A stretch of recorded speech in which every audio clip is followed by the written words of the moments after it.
Hello, everybody out in Buckeye Nation. How are y'all doing? This is a Scarlet and Gray podcast. Ohio State football with Scarlet and Gray right here on YouTube. Guys, quickly, help us get to 2,500 subscriptions by the start of the season, please. If you could subscribe to the video, like the video, help with the free Buckeye content. We can continue to bring good free Buckeye content over and over and over again to you in your homes watching on here on YouTube. Today we have a special treat. We're going to be talking recruiting with our recruiting advisor, Dylan Freeman, special contributor to Scarlet and Gray. How you doing, Dylan?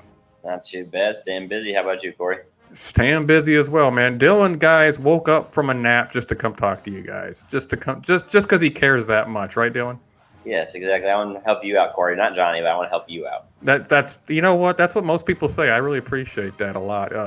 2022 recruiting getting a little exciting. Not always in the good way, but for Ohio State. Couple little things going on. Jaheim Singletary. Am I saying that correctly? Jaheim Singletary, or is it Jaheim? I thought it was Jaheim. You're probably right. I'm terrible with names, as we've documented on the show. Jaheim Singletary, Christian Academy out of Trinity Christian Academy out of Florida, Jacksonville, Florida, where Sean Wade went and Marcus Crowley went. Not looking so hot right now. He's a Buckeye commit at the moment as we record this show. By the time the show comes out, might not be. So what is going on there, Dylan? You said it all when you introduced him. Florida kid, and you know those recruitments better than anyone down there. They're a different breed. He's a tremendous player, and he's arguably the best cornerback in the country right this year. He wants to look around. Staying home is always a big deal. Those kids, they like the idea of possibly going away until it actually comes closer to that time when they realize that they actually are going to have to go farther away from home, family. I mean, it's not like nobody's recruiting either. You know what I mean? It's not like he's going to Georgia Tech or UCF. He's going, I mean, George is offering after him, Bama still, Miami, you know what I mean? So he's getting pressured and pushed by some of the best recruiters in the country. So it's not like we're losing him to a small school that in South Florida, you know. I think people would prefer to lose him to a small school in a way and be like, well, geez. But I mean, he just came off a Miami visit. He's got a great relationship with the DB coach there. He's got a lot of friends that are going to Miami. So it seems to figure that if he does decommit, he'd probably end up in Miami. Am I right? That's what it's looking like. There's no doubt that even if he commits there, that it could end with another commitment. You know what I mean? Mm-hmm. That when it's all said and done, even if he decommits today, I think there's still a decent shot we can get him in the class. It's just a matter of playing the game, and I don't think even if he decommits, we're going to stop recruiting him. So I don't see anything necessarily imminent. I don't see another offer going out immediately or turning up the heat in other prospects. I think it's more of we're going to continue to stay on him and continue to recruit the couple of DBs that we're still in on and kind of play it by ear. And you don't turn him away at the end, you know? I was going to ask, do you think a guy like Ephesians Prysock from California would be a replacement if we did get a replacement? Yes. I mean, they like him a lot. This is the only visit he's taken so far. He loves our staff. I think it's a matter of if we push for him. Mm-hmm. And we like him a lot, you know what I mean? But I don't think at the end of the day that we're ready to go all in on him when we have Singletary. That we're still working on. Yeah. We're still working on it. I think that the drop-off is pretty drastic, you know what I mean? And that range. I actually looked at Prysock's ranking. He looks more like in the Seven Banks territory. Yes, he's a good player. He's a long athlete, has good upside. He's kind of a tweener, you know what I mean? He's a big corner that maybe his hips aren't as good as they need to be, type thing. Yeah, okay. He's a good player, and I think if he ended up in the class, we'd be happy with him. You know what I mean? It's just we're not going to finish pushing out Singletary and the chance of getting Prysock. You know what I mean? It's just not. Oh, they'll recruit Singletary until he signs. Yeah, absolutely. Yeah. So anyway, another decommitment that did happen was tight end Benji Gosnell. Again, I mean, I got to be honest with you, Dylan. I wish the kid the best. Don't get me wrong. I'm happy with who we got at tight end because, frankly, I just think we're not a tight end heavy school. Jeremy Ruckert's really the only guy we're kind of expecting to break out and have a good year for a tight end. Other than that, we kind of just look at him as blockers, extra linemen who can catch now and again. It didn't bother me that much. I was like, okay, whatever. But we are going to try to replace him because even Berms likes to say that we're going to try to take 2. Do you see any people that down the line that we could possibly try to replace him with? The thing is, we asked a tight end who's currently committed to Purdue to work out. He camped for, solid hour that was reported. You know what I mean? So it wasn't just your typical quick little favor or just kind of see how his athletic. We put him through all the drills. We worked him out. We taped him. We wanted to study that film. I think it would. If you look at hindsight, you know what I mean, that there should be signs, and there was, but we thought that he was solid. Benji just had other priorities, you know what I mean, as far as baseball and things like that, that he just wasn't able to get his visit. But when you've seen that he still hasn't made his official visit, you know what I mean, even there's been multiple chances that he could come. 5 weekends he could have came, 4 or 5 weekends, and didn't. And even just a quick swing by, even not if it was official, you know what I mean, just getting up there on the campus. But I think that the staff really doesn't even know yet if they're going to take 2. I think obviously they want to, but with moving with a guy like G. Scott, you have that extra body in their room right now, even if he's not a full-time tight end, you know. Man, he needs to get bigger. I saw a photo of him really recently, and I'm thinking, you're still not near that tight end size. He needs another 15 pounds to easily. To be like not noticeable, you know what I mean, in that room as far as blocking. I understand he's being looked at as a hybrid pass catcher in that slots type off the tackles type position, but come on, he's going to be blocking a little bit if he's a tight end, and he can't be blocking walk-off linebackers and linemen if he's in that body frame he's in now. Exactly. So that's why they definitely want to, but they're not just going to take anybody at this point just because they need a body, you know. Yeah. Especially when there's so many talented kids across the country that they could get next year. Just real quick, current roster. Are they liking Joe Royer and Sam Hunt, or is it Hart or Hunt? Hart. Yeah, I keep forgetting some music. I deserve that. I keep thinking it's Hunt for some reason. Sam, are they liking them so far? Royer is really inconsistent. Gotcha. He had to put on some weight. You know what I mean? He was a skinny kid, good athlete. He looked like a slot receiver. Yeah. Yeah. He's showing signs. He's getting better, but they don't look at him contributing until probably redshirt sophomore year. Gotcha. You know what I mean? And same with Hart. Hart's still 225 when he was recruiting. We need you, Cade. We need you, Cade Stover. They are liking him though, so good. That's kind of why they want to, just because the room's not as. That switch doesn't look so weird all of a sudden now, does it? That switch from defensive end to tight end, yeah. And he's obviously to be honest, I'm not sure he would play that much at defensive end this year either. You know what I mean? Probably not. And so he got another same. And next year when Rucker's gone, he's going to be the guy. So.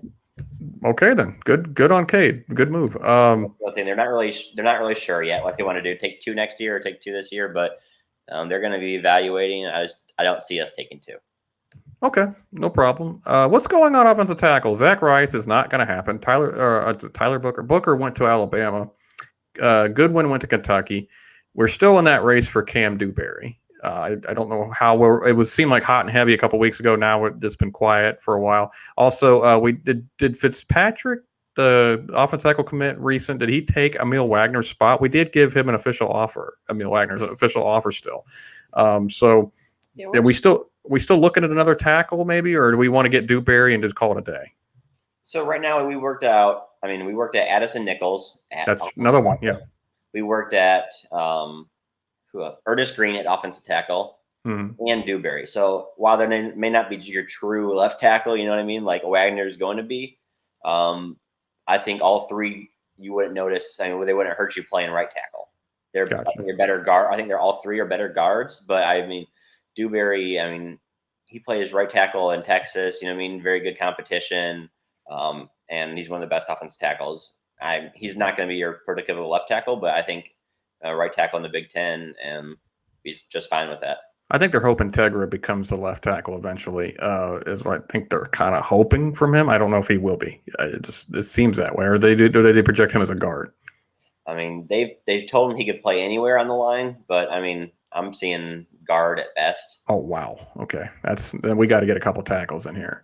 Hopefully Fitzpatrick. Fitzpatrick. They view him pretty highly. If you look at his offer sheet, you know what I mean. It wasn't just anybody. He had Oregon, Oklahoma, Florida. You know what I mean. So he had good offers. So they view him as a pretty good prospect. Okay, so he's a project down the line. Okay. So it'll be interesting to see what happens there. I would like to take Emil Wagner. I know not everybody's high on him. I like him. I wish they would take him, but I'm not paid the millions of dollars to figure that out. So safety, Zion Branch seemed to be right there on the cusp of going to Ohio State, but he's visited USC, 2-3 times since then. Leaning USC now. Is Ohio State still good with Xavier Nwamka, or however you say his name? Yeah, I mean, I think that we're leading for him. I still think that we actually lead for Branch. Oh, okay. Pleasant surprise. It's just he's taken 3 visits, and USC is making a big push with their name and likeness. You know what I mean? And yeah, of course. Yeah. Home. So I mean, the staff. I mean, we had a big decommitment, not us, but LSU from the safety that's best friends with Jair. Mm-hmm. We haven't offered any other safeties. You know what I mean? That we're not going to just offer anybody. Like I was saying, even with tight end, we're not just going to offer anybody, and until we know for sure that we're not getting these guys. And they're too big of names not to continue to go after, to miss out on by taking a 3-star or 2-star recruit. You know what I mean? Yeah, of course. I think we're in good position for both. I think we're either tied or lead for Branch, but we lead for X. Okay, great. How do you say his last name? Is it Wamka? Or? I'm not even trying. Oh my gosh, I'm terrible with these names. I'm sorry, everybody. I apologize to Buckeye Nation out there. I am terrible with these names. And to the specific kids. I'm not trying to be disrespectful. Edge rushers. Everything looked good with Amari Abor for a second there, and it just seems to have fizzled off. There's Anaya White to look at, Kenyatta Jackson. Now, those 3, what are we looking at here? Well, first, I think, to kind of preface this, I think Curry is a defensive end in college. Okay, Caden Curry? Okay. Yeah, I mean, he's listed at like 6'5", 260 pounds. Yeah, that's a defensive like 6'3", 230-ish. You know what I mean? That's Nick Bosa type size, yeah. Yeah. And so I think he's going to be one of our – I think he eventually could slide down to even 3-tech passing downs and things like that. Like Jermont Jones? Yeah. Yes. But I think that you're looking at – I feel pretty good about White.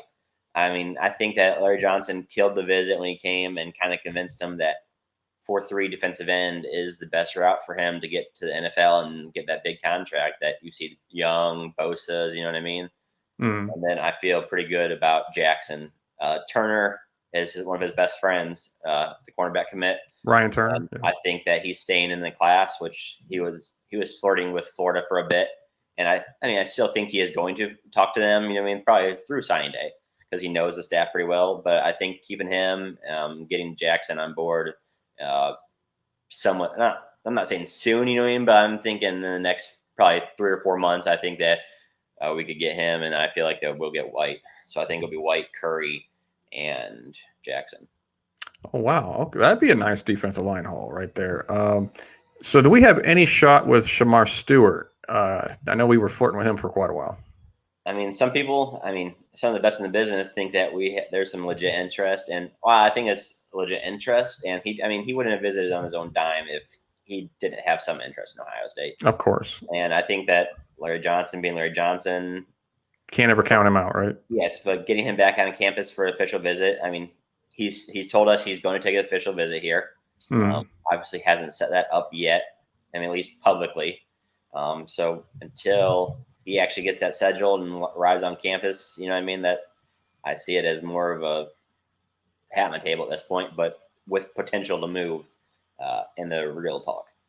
I got to say, being this in on this many 4 and really high rated 4 and 5-star recruits on the defensive line, you got to make you feel good about Larry Johnson's future. I'm not saying he'll be around forever, but I don't think he's retiring that soon. Like people like these next 2 years, last year and this year coming in with some talent we potentially have.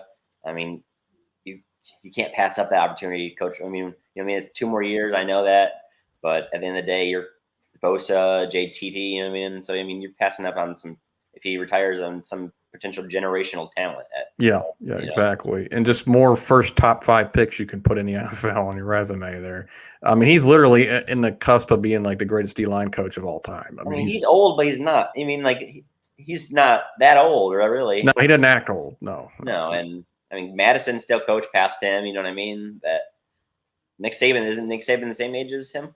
Nick Saban's 66. Larry's around 68, 69. Yeah, so they're the same age. You know what I mean? Mm-hmm. Yeah, I hear you absolutely. What about a couple more here? You said you already talked about Caden Curry. Hero Canoe apparently looking good. He liking Ohio State right now. That I defensive mean, tackle. yeah, he stayed both times. His group traveled to a different school the next day, and he stayed on campus both times. Took He him. knows. He knows what's up. He knows. He wants to learn from Larry more than anybody. Yeah, and he's not the glitz and glamour type of kid. I mean, he's going to visit USC's and those type of schools. You know what I mean? That show him that. I mean, he's a new recruit. You know what I mean? He's played football for I think a year and a half, like real American football, and so he's gonna take those visits for fun. But I mean, Notre Dame. I think it's gonna be down to us and Notre Dame in the end. Just for, I mean, he likes that kind of homey feel and the family type vibe that both schools. I mean, they pitched very similar things. You know what I mean? The tradition. So I think that we're going to get him. I think Larry Johnson wins that one out. Wow, that's going to be if you get Canoe, Curry, and a White and a Kenyatta. I mean, that's just one heck of a D line class. I think that we have. I don't know why, but I have a feeling that we might take Kenneth Grant. Yeah, that's kind of a 3-star big nose tackle type player. Tyleik Williams kind of changed Larry Johnson's mind. He wasn't usually a big fan of those one big bodies. You know what I mean? The one tech or zero. Well, tech. as we evolve in the game, bigger guys are becoming more athletic, more usable. I mean, they're not one-trick ponies anymore. You know, like back in the day when the Bears were good with Brian Urlacher. What's that? I'm sorry. Like Mount Cody. Yeah. Back in the day with Brian Urlacher, you had 2 mountains in front of them. All they were there for is to take up space. That's all they were there for. And that's not what Larry likes to do. He wants to open up his eyes with that and kind of show that explosive big guy. I mean, he can eat up blockers or he can pass rush. You know what I mean? And so that's exactly. I don't know why. I just feel like we are going to end up taking him. He impressed us. And there was no really reason that we needed to offer another defensive tackle without the guys running on, you know? Yeah. We did. And while I might not be committable today, I think that down the road, I think that we're going to take him. I bet you anything Devon Hamilton's the one that opened up Larry's eyes on that because he was not only just a space eater, he was disruptive. He's arguably probably a second best pass rusher. Yeah, exactly. He became a really solid pass rusher on the interior, so bigger guys can get it done. Okay, whatever happened to Chris McClellan? It looked like he was about ready to commit to Ohio State. Did his people tell him to slow down or what? Yeah, I still think we have a good shot at him. I mean, I still think we lead for him. It's just his family wanted, and the next day he was calling Larry Johnson and telling him that he was going to commit, and just they want him to slow him down, take a few more visits.